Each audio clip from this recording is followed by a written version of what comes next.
I think they do care about it because they realize that in order to stabilize the government and the people and the state, they have to stabilize the younger generations, which is the future.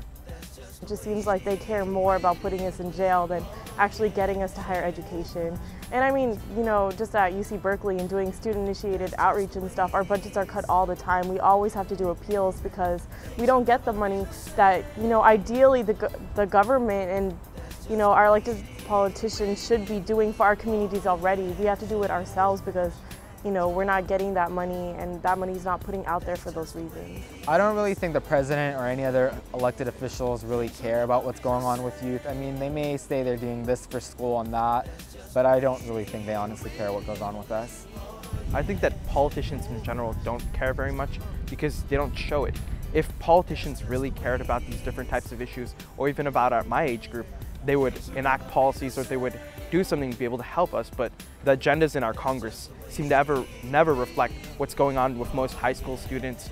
The only piece of legislation was the No Child Left Behind Act, and the last time that was talked about in Congress was when it was enacted. There's been no reforms or changes made by politicians to be able to make sure that that act is actually working.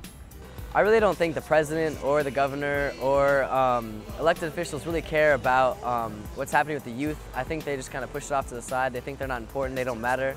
But I think our voice really does matter. We are a majority and we need to be heard. I don't think that elected leaders really care about issues that are affecting my age group, because seeing as how my age group doesn't really vote for the politicians in office today, they'd rather focus on the people who are directly affecting them, as in giving them votes, rather than people who they could be directly affecting.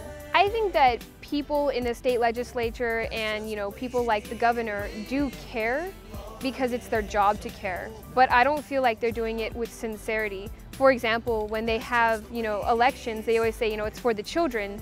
But I think rarely do we see the huge benefits that they always talk about during elections.